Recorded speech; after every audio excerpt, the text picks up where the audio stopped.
Knowledge സെക്ഷന്റെ പുതിയ അധ്യായത്തിലേക്ക് എല്ലാവരെയും സ്വാഗതം ചെയ്യുന്നു. നമ്മൾ ഇന്ന് പരിചയപ്പെടാൻ പോകുന്നത് മറ്റൊരു പ്രധാനപ്പെട്ട വ്യക്തിത്വത്തെയാണ്. അതായത് ഇന്ത്യൻ ചരിത്രത്തിലെ നിശബ്ദനായ വിപ്ലവകാരി എന്ന പേരിൽ അറിയപ്പെടുന്ന വ്യക്തിത്വം, അതായത് ഡോക്ടർ പൽപു, ഡോക്ടർ പത്മനാഭൻ പൽപു.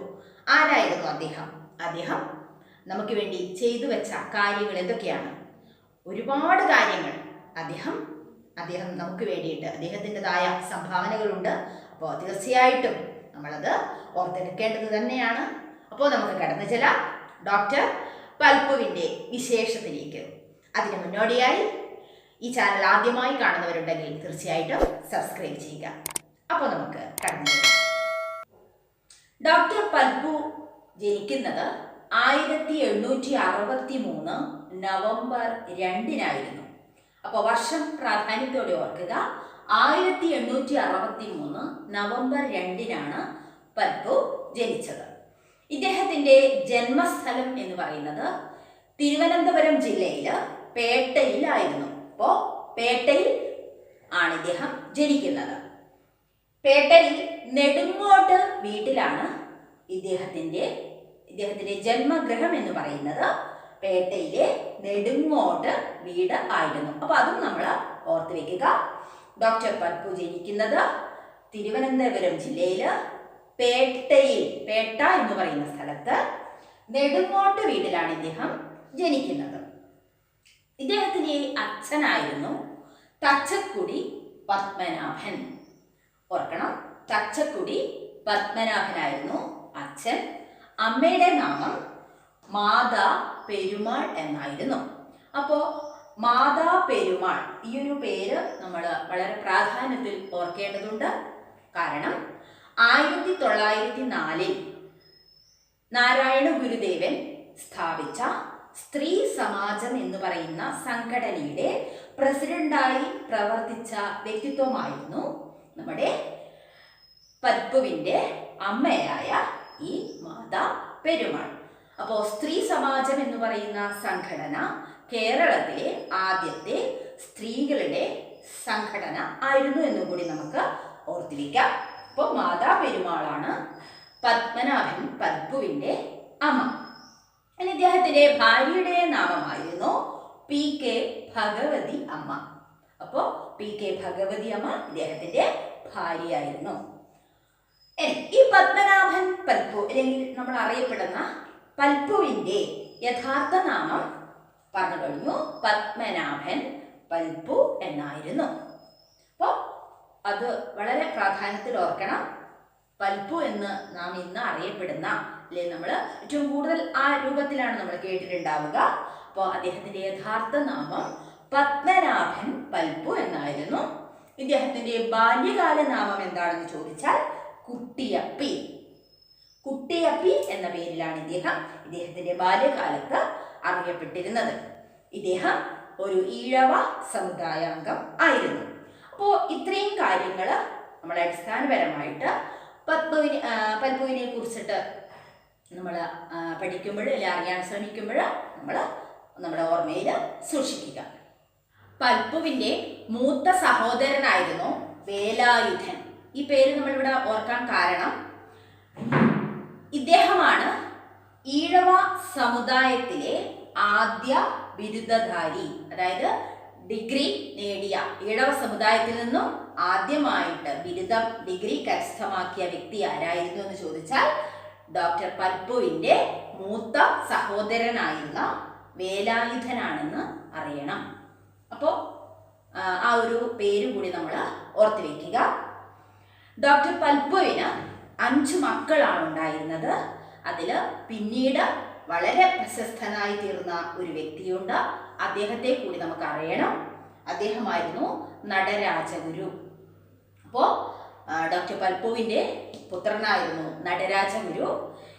ഇദ്ദേഹമാണ് ശ്രീനാരായണ ഗുരുദേവൻ്റെ വളരെ പ്രധാനപ്പെട്ട ഒരു പ്രമുഖ ശിഷ്യനായിരുന്നു ഈ നടരാജഗുരു.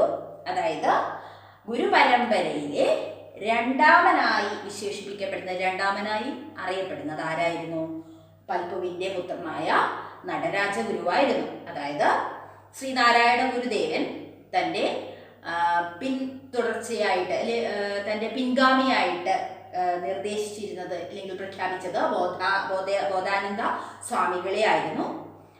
അതിനുശേഷം വന്ന വ്യക്തിത്വമാണ് ഈ നടരാജ ഗുരു. അപ്പം അങ്ങനെ ഒരു പ്രത്യേകത കൂടിയുണ്ട്.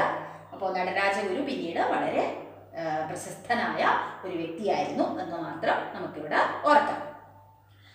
ഈ നടരാജ ഗുരുവാണ് ശ്രീനാരായണ ഗുരുദേവന്റെ ആശയങ്ങളുടെ പ്രചരണാർത്ഥം നാരായണ ഗുരുകുലങ്ങൾ സ്ഥാപിച്ചത്. അപ്പൊ അതുകൂടെ നമുക്കിവിടെ ഒന്ന് ഓർക്കാം. ശ്രീനാരായണ ഗുരുദേവന്റെ ആശയ പ്രചരണത്തിന് വേണ്ടി നാരായണ ഗുരുകുലങ്ങൾ സ്ഥാപിച്ച വ്യക്തി ആരായിരുന്നു? പൽപ്പുവിന്റെ പുത്രനായ നടരാജ ഗുരു ആയിരുന്നു എന്ന് നമുക്ക് ഓർക്കാം. ഇനി ഡോക്ടർ പൽപ്പുവിന്റെ ഗുരുക്കന്മാരാരൊക്കെയായിരുന്നു എന്ന് ചോദിച്ചാൽ നമുക്കറിയാം. പേട്ടയിൽ രാമൻപിള്ള ആശാൻ, അതുപോലെ തന്നെ AJ ഫെർണാണ്ടസ് എന്ന ഒരു സായിപ്പും ഇദ്ദേഹത്തിന്റെ ആ ഒരു ഗുരുക്കന്മാരിൽ ഉൾപ്പെടുന്നു. അപ്പോൾ ഇത്രയും കാര്യങ്ങൾ നമ്മൾ ഓർത്തു വെക്കാൻ വേണ്ടി ശ്രമിക്കുക. പൽപ്പുവും അദ്ദേഹത്തിന്റെ സഹോദരനായ വേലായുധനും അവരുടെ ഹൈസ്കൂൾ വിദ്യാഭ്യാസം പൂർത്തിയാക്കുന്നത് തിരുവനന്തപുരം ജില്ലയിലെ ഇംഗ്ലീഷ് ഹൈസ്കൂളിൽ വെച്ചായിരുന്നു. അതിനുശേഷം തിരുവിതാംകൂർ ഗവൺമെന്റ് നടത്തിയ വൈദ്യശാസ്ത്ര പരിശീലന പരീക്ഷയിൽ നമ്മുടെ പൽപ്പു 4ാം സ്ഥാനം കരസ്ഥമാക്കുകയുണ്ടായി. പക്ഷേ അന്നത്തെ ആ ഒരു സാമൂഹ്യ വ്യവസ്ഥിതി പ്രകാരം, അതായത് അന്ന് നിലനിന്നിരുന്ന ജാതി വ്യവസ്ഥ പ്രകാരം ഈഴവനായ ഇദ്ദേഹത്തിന് തുടർന്ന് പഠിക്കുവാനുള്ള അവസരം നിഷേധിക്കുകയുണ്ടായി. അക്കാരണം കൊണ്ട് തന്നെ 1885 മദ്രാസ് മെഡിക്കൽ കോളേജിലാണ് ഇദ്ദേഹം തൻ്റെ മെഡിക്കൽ വിദ്യാഭ്യാസം ആരംഭിക്കുന്നതും ബിരുദം പൂർത്തിയാക്കുന്നതും. അപ്പോൾ മറ്റൊരു വിശേഷണം കൂടി പൽപ്പുവിന് വന്നു ചേർന്നു. അതായത് ഈഴവ സമുദായത്തിൽ നിന്നും മെഡിക്കൽ ഡിഗ്രി കരസ്ഥമാക്കിയ അല്ലെങ്കിൽ മെഡിക്കൽ ഡിഗ്രി എടുത്ത ആദ്യ വ്യക്തി എന്ന ബഹുമതി ആർക്ക് വന്നു ചേർന്നു? നമ്മുടെ പൽപ്പുവിന് വന്നു ചേർന്നു. അദ്ദേഹം ഡോക്ടർ പൽപ്പു എന്ന പേരിൽ അറിയപ്പെട്ടു തുടങ്ങി.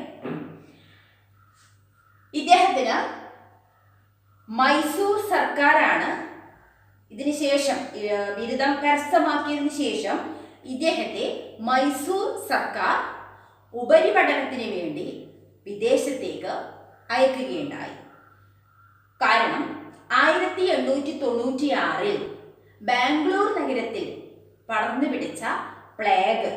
അപ്പോൾ ആ ഒരു കാലഘട്ടത്തിൽ 1896 ഒട്ടനവധി ആൾക്കാരെ മരണത്തിലേക്ക് തള്ളിവിട്ട ഒരു മഹാമാരിയായിട്ട് പ്ലേഗ് അന്ന് പടർന്നു പിടിച്ചിരുന്ന ആ ഒരു കാലഘട്ടത്തിൽ നമ്മുടെ ഡോക്ടർ പൽപ്പു ആതുര സേവനം നടത്തുകയുണ്ടായി. ഒട്ടനവധി പേരുടെ ജീവൻ ഇദ്ദേഹത്തിന് രക്ഷിക്കാനായി. അപ്പൊ അതിന്റെ നന്ദി സൂചകമായി അല്ലെങ്കിൽ ആദര സൂചകമായിട്ടാണ് മൈസൂർ സർക്കാർ ഇദ്ദേഹത്തെ ഉപരിപഠനത്തിന് വേണ്ടി വിദേശത്തേക്ക് പറഞ്ഞയച്ചത്. അപ്പോൾ ആ കാര്യം കൂടി നമ്മൾ ഇവിടെ നിന്ന് ഓർത്തു വയ്ക്കുക. അതിനൊക്കെ ശേഷം ഇദ്ദേഹം മൈസൂർ സർക്കാരിൻ്റെയും അതുപോലെ മദ്രാസ് സർക്കാരിൻ്റെയും ബറോഡ സർക്കാരിൻ്റെയും കീഴിൽ ഇദ്ദേഹം സേവനമനുഷ്ഠിച്ചതായി പറയുന്നു. ഇനി നമുക്ക് ഡോക്ടർ പൽപ്പുവിൻ്റെ നവോത്ഥാന പ്രവർത്തനങ്ങളെ കുറിച്ചാണ് മനസ്സിലാക്കേണ്ടത്. ഒട്ടനവധി സംഭാവനകൾ നൽകിയ വ്യക്തിത്വമാണെന്ന് നേരത്തെ തന്നെ പറഞ്ഞു കഴിഞ്ഞു. അപ്പോൾ ആദ്യമായിട്ട് ഇദ്ദേഹത്തിൻ്റെ വളരെ പ്രധാനപ്പെട്ട ഒരു പ്രവർത്തന മേഖല എന്ന് പറഞ്ഞാൽ ഏതായിരുന്നു എന്ന് മനസ്സിലാക്കാം. മലയാളി മെമ്മോറിയൽ. ഇപ്പോൾ മലയാളി മെമ്മോറിയലിൽ 3ാമതായി ഒപ്പുവെച്ച വ്യക്തി ആരായിരുന്നു എന്ന ചോദ്യത്തിന് ഉത്തരം ഡോക്ടർ പൽപ്പു ആയിരുന്നു. അപ്പോൾ അറിയണം എന്തായിരുന്നു മലയാളി മെമ്മോറിയൽ. അതായത് ആ ഒരു കാലഘട്ടത്തിൽ തിരുവിതാംകൂറിലെ ഉയർന്ന ഔദ്യോഗിക പദവികൾ വഹിച്ചിരുന്നത് തമിഴ് ബ്രാഹ്മണർ ആയിരുന്നു. അതായത് തിരുവിതാംകൂറിലെ മലയാളികളായവർക്ക്, അതിൽ തന്നെ കീഴ് സമുദായങ്ങളിൽ പെട്ടവർക്ക് എന്തിനുള്ള അവസരം ഉണ്ടായിരുന്നില്ല എന്ന് തന്നെ പറയാം. ഔദ്യോഗിക പദവികൾ, ഉയർന്ന ഔദ്യോഗിക പദവികളൊന്നും തന്നെ വഹിക്കാനുള്ള ഒരു അവസരം ഇവർക്ക് ഉണ്ടായിരുന്നില്ല. അപ്പോൾ അതിനെതിരെ അന്നത്തെ തിരുവിതാംകൂർ ഭരിച്ചിരുന്ന മഹാരാജാവായിരുന്ന ശ്രീമൂലം തിരുനാളിന് സമർപ്പിച്ച നിവേദനമായിരുന്നു ഈ മലയാളി മെമ്മോറിയൽ. മലയാളി മെമ്മോറിയൽ സമർപ്പിക്കപ്പെട്ടത് 1891 ആയിരുന്നു. ഈ വർഷം ഓർമ്മിക്കണം, 1891 മലയാളി മെമ്മോറിയലിന് മലയാളി മെമ്മോറിയൽ സമർപ്പിക്കപ്പെട്ടത്. ആർക്കാണ് സമർപ്പിച്ചത്? അന്നത്തെ തിരുവിതാംകൂർ രാജാവായിരുന്ന ശ്രീമൂലം തിരുനാളിനാണ് ഇത് സമർപ്പിച്ചത്. അതിൽ 1028 പേർ ഈ ഒരു നിവേദനത്തിൽ ഒപ്പുവെച്ചിരുന്നു. അതിൽ 1ഉം 2ഉം സ്ഥാനങ്ങളിൽ ഒപ്പുവെച്ച വ്യക്തികൾ KP ശങ്കരമേനോൻ, മറ്റൊരാൾ ബാരിസ്റ്റർ GP പിള്ളയും ആയിരുന്നു. ഈ ബാരിസ്റ്റർ GP പിള്ളയാണ് തിരുവിതാംകൂറിലെ വന്ധ്യവയോധികൻ എന്നറിയപ്പെടുന്നത്.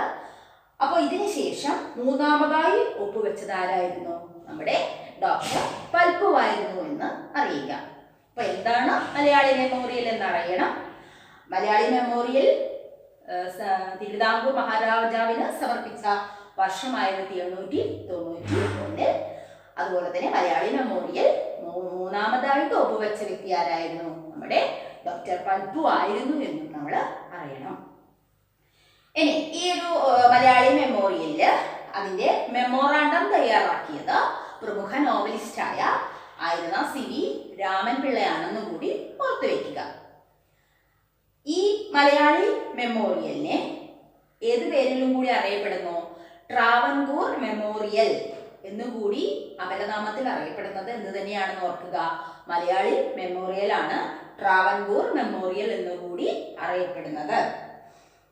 ഈ മലയാളി മെമ്മോറിയൽ സമർപ്പിച്ച അതേ വർഷം തന്നെ അതിനെതിരായി തമിഴ് ബ്രാഹ്മണർ മഹാരാജാവിന് മറ്റൊരു നിവേദനം സമർപ്പിക്കുകയുണ്ടായി.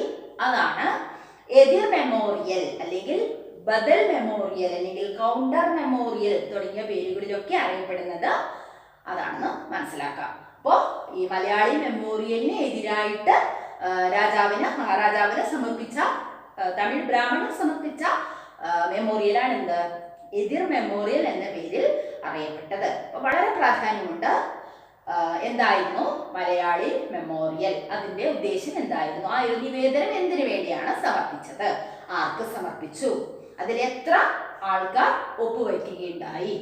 അതിൽ 3 പ്രധാന വ്യക്തികളെ നമ്മൾ ഓർക്കണം. ഒന്നാമതായി ഒപ്പുവെച്ചത് KP ശങ്കരമേനോനായിരുന്നു. രണ്ടാമതായിട്ട് ബാരിസ്റ്റർ GP പിള്ളയും. മൂന്നാമതായി ഒപ്പുവെച്ചത് ഡോക്ടർ പൽപ്പുവും ആയിരുന്നു. അതിന്റെ ഉദ്ദേശ ലക്ഷ്യങ്ങളും മനസ്സിലാക്കുക. വർഷം ഓർത്തിരിക്കുക. 1891 മലയാളി മെമ്മോറിയൽ സമർപ്പിച്ചത്. ഡോക്ടർ പൽപ്പുവിന്റെ മറ്റൊരു പ്രധാനപ്പെട്ട സംഭാവനയാണ് ഈഴവ മെമ്മോറിയൽ. അപ്പോൾ അറിയണം എന്താണ് ഈ ഈഴവ മെമ്മോറിയൽ. അതായത് ഈഴവ സമുദായ അംഗങ്ങളുടെ ഉന്നമനം ലക്ഷ്യമാക്കി അവരുടെ ആവശ്യങ്ങളൊക്കെ പരിഗണിക്കണമെന്ന് പറഞ്ഞുകൊണ്ട് ഒരു നിവേദനം തയ്യാറാക്കുകയും അത് അന്നത്തെ തിരുവിതാംകൂർ മഹാരാജാവായ ശ്രീമൂലം തിരുനാളിന് സമർപ്പിക്കുകയും ഉണ്ടായി. അതാണ് ഈഴവ മെമ്മോറിയൽ എന്ന പേരിൽ അറിയപ്പെട്ടത്. അപ്പോൾ ഈഴവ മെമ്മോറിയലിന് നേതൃത്വം നൽകിയത് ഡോക്ടർ പൽപ്പുവായിരുന്നു. അദ്ദേഹം ഈഴവ മെമ്മോറിയൽ സമർപ്പിച്ചത് 1896 ആയിരുന്നു. അപ്പോൾ ഓർക്കണം, ഈ വർഷം 1896 ഡോക്ടർ പൽപ്പുവിന്റെ നേതൃത്വത്തിൽ ഈഴവ മെമ്മോറിയൽ അന്നത്തെ തിരുവിതാംകൂർ മഹാരാജാവായിരുന്ന ശ്രീമൂലം തിരുനാൾ മഹാരാജാവിന് സമർപ്പിച്ചത്.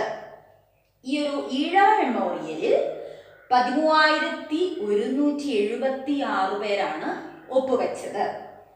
അപ്പോൾ ഓർത്തുവെക്കുക, മറ്റൊരു ഇദ്ദേഹത്തിന്റെ നവോത്ഥാന പ്രവർത്തനത്തിലെ മറ്റൊരു ഏടായിരുന്നു എന്ത്? ഈഴവ മെമ്മോറിയലിന് നേതൃത്വം നൽകിയത്. ഇതേ കാലഘട്ടത്തിൽ തന്നെ, അതായത് 1896 തന്നെ ഇദ്ദേഹം ഗ്രേറ്റർ ഈഴവ അസോസിയേഷൻ എന്ന ഒരു സംഘടന തിരുവിതാംകൂറിൽ സ്ഥാപിക്കുകയുണ്ടായി. അപ്പോൾ ഓർക്കുക, ഗ്രേറ്റർ ഈഴവ അസോസിയേഷൻ എന്ന സംഘടന ഡോക്ടർ പൽപു 1896 തിരുവിതാംകൂറിൽ സ്ഥാപിക്കുകയുണ്ടായി. ഈ ഗ്രേറ്റർ ഈഴവ അസോസിയേഷൻ മറ്റു പേരുകളിൽ അറിയപ്പെടുന്നു. അതായത് തിരുവിതാംകൂർ ഈഴവ സഭ അല്ലെങ്കിൽ ഈഴവ മഹാസഭ എന്നൊക്കെ പേരിൽ അറിയപ്പെടുന്നത് ഇത് തന്നെയാണ്. 1896 ഡോക്ടർ പൽപു ഈഴവ മഹാസഭ അല്ലെങ്കിൽ തിരുവിതാംകൂർ ഈഴവ സഭ അല്ലെങ്കിൽ ഗ്രേറ്റർ ഈഴവ അസോസിയേഷൻ എന്ന സംഘടനയ്ക്ക് ഇദ്ദേഹം രൂപം നൽകിയത് എന്ന് മനസ്സിലാക്കുക. അപ്പോൾ ഈ ഒരു സംഘടന രൂപീകരിച്ചതിന് ശേഷം ഇതിൽ ഉരുത്തിരിഞ്ഞ ഒരു ആശയമാണ് ഈ ഈഴവ മെമ്മോറിയലിന് രൂപം നൽകുക എന്നതാണെന്ന് കൂടി നമുക്കിവിടെ മനസ്സിലാക്കാം. അതിനൊക്കെ ശേഷം ഈ ഒരു ഈഴവ മെമ്മോറിയൽ സമർപ്പിച്ചതിന് ശേഷവും കാര്യമായ മാറ്റങ്ങളൊന്നും സംഭവിച്ചില്ല. അപ്പൊ അതിന്റെ ഫലമായിട്ട് 1900 രണ്ടാം ഈഴവ മെമ്മോറിയൽ അന്നത്തെ വൈസ്രോയി ആയിരുന്ന കഴ്സൺ പ്രഭുവിന് ഡോക്ടർ പൽപുവിന്റെ നേതൃത്വത്തിൽ തന്നെ സമർപ്പിക്കുകയുണ്ടായി. അതും ഓർക്കുക, വർഷം 1900 രണ്ടാം ഈഴവ മെമ്മോറിയൽ ആർക്ക് സമർപ്പിച്ച വ്യക്തി കഴ്സൺ പ്രഭുവിനാണ് സമർപ്പിക്കപ്പെട്ടത്, ഡോക്ടർ പൽപുവിന്റെ നേതൃത്വത്തിൽ തന്നെ. അപ്പോൾ ഇത്രയും കാര്യങ്ങൾ നമ്മൾ ഓർത്തുവെക്കുക. ഇദ്ദേഹത്തിന്റെ നവോത്ഥാന പ്രവർത്തനവുമായി ബന്ധപ്പെട്ട വളരെ പ്രധാനപ്പെട്ട 3 കാര്യങ്ങളാണ്. ഒന്ന് മലയാളി മെമ്മോറിയൽ, മറ്റൊന്ന് ഈഴവ മെമ്മോറിയൽ, മറ്റൊന്ന് 1900 രണ്ടാം ഈഴവ മെമ്മോറിയൽ. അപ്പൊ അവ എന്തൊക്കെയാണ്, ഏതൊക്കെ വർഷങ്ങളിലാണ് നടന്നത്, അതിന്റെ പ്രാധാന്യം എന്തായിരുന്നു എന്നും കൂടി നമ്മൾ ഓർത്തുവെക്കുക. അപ്പോൾ ഡോക്ടർ പൽപുവിനെ കുറിച്ച് നമുക്ക് ഒട്ടനവധി കാര്യങ്ങൾ ചർച്ച ചെയ്യാനുണ്ട്. മുഴുവൻ കാര്യങ്ങളും പറയുമ്പോഴത്തേക്കും ഒരു ലെങ്തി വീഡിയോ ആയി പോകും. അതുകൊണ്ട് ഞാൻ തൽക്കാലം ഇതിവിടെ വെച്ച് നിർത്തുകയാണ്. ഇതിൻ്റെ അടുത്ത ഭാഗം ഉടൻ തന്നെ വരുന്നതായിരിക്കും. അപ്പോൾ തീർച്ചയായിട്ടും ഇതിൻ്റെ തുടർഭാഗങ്ങളും കൂടി നിങ്ങൾ കാണുക. ഈ വീഡിയോ കാണുക, പൂർണ്ണമായും കാണാനായിട്ട് ശ്രമിക്കുക. നിങ്ങളുടെ വിലയേറിയ അഭിപ്രായങ്ങൾ എന്നെ അറിയിക്കുക. അപ്പോൾ അടുത്ത അധ്യായത്തിലൂടെ ഡോക്ടർ പൽപുവിൻ്റെ മറ്റ് വിശേഷങ്ങൾ കൂടി നമുക്ക് മനസ്സിലാക്കാൻ ശ്രമിക്കാം. അതുവരെയും ബൈ.